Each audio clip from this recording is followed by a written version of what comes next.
bonsoir. Bonsoir. Merci beaucoup d'être sur ce plateau ce soir. Comment est-ce que vous vous sentez pour demain soir? Ah, je me sens très très bien. J'ai vraiment hâte de rencontrer le public tahitien et de leur redonner l'amour qu'ils me donnent avec l'accueil. Vous avez un accueil de fou.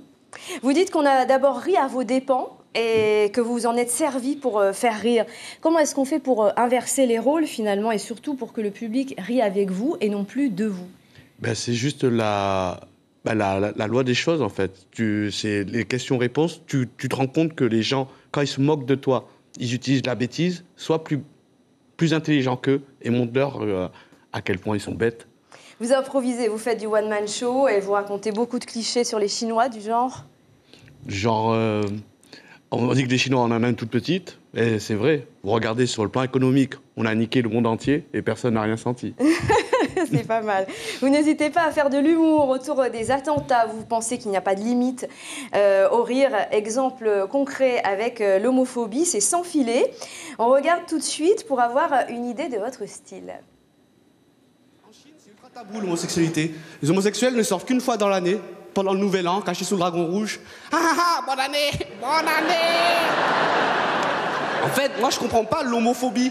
Homophobie, t'as peur des homos. Tu sais, un homo, c'est un homme qui aime un homme, une femme qui aime une femme. Tous les goûts sont dans la nature. Moi, j'aime pas les brocolis. Je suis pas là à avoir peur des gens qui mangent des brocolis. Tu sais, je pense en fait que les homophobes, au fond d'eux, ils ont un homosexuel qui a peur de se faire enculer. C'est des gars qui croient qu'il y a un homosexuel fou dans le monde qui encule les gens au hasard. T'aimes pas les brocolis? Ah, t'aimes pas les brocolis? Applaudissez pas! Alors, vous savez qu'il y a une grande communauté chinoise en Polynésie. Est-ce que vous ne craignez pas plus son regard, vous qui affirmez que ce n'est pas dans la nature des Asiatiques de se moquer d'eux-mêmes? En fait, déjà, j'étais surpris de voir à quel point il y avait beaucoup d'Asiatiques ici. Je pense qu'il y en a beaucoup plus que chez moi. J'ai cru même que là, il y a un des techniciens, je pense que c'est mon demi-frère. Il a fait semblant de ne pas me connaître de Bordeaux. Mais oui, en fait, on est très réservés, les Asiatiques. Donc, on laisse les choses couler. C'est pas plus ce regard que vous craignez demain, ici, en Polynésie? Un peu, j'avoue. Mais je sais qu'après, derrière, je vais jouer en Asie. Donc, ça va être un petit préliminaire avant le grand saut. Vous dites que rire ensemble, c'est le vivre ensemble. On se découvre soi-même aussi à travers l'humour des autres.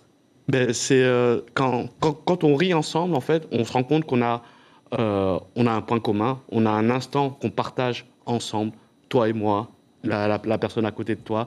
Et donc, ça permet donc de vivre ensemble. De se dire qu'on a des connexions l'un les autres. C'est le début de l'amour. Moi, je suis là pour le partage. Vous avez beaucoup de projets d'écriture, de films et de séries sur Netflix aussi? Ah, pas que sur Netflix. Je suis en train d'écrire un film. Et sinon, il y a une série là qu'on a quasiment finalisée et on va proposer à Netflix. Ce sera de l'humour aussi? Oui, ça sera de l'humour. Elle sera basée sur ma vie, un peu. Vous dites que votre premier sketch, vous l'avez écrit alors que vous étiez en pleine dépression.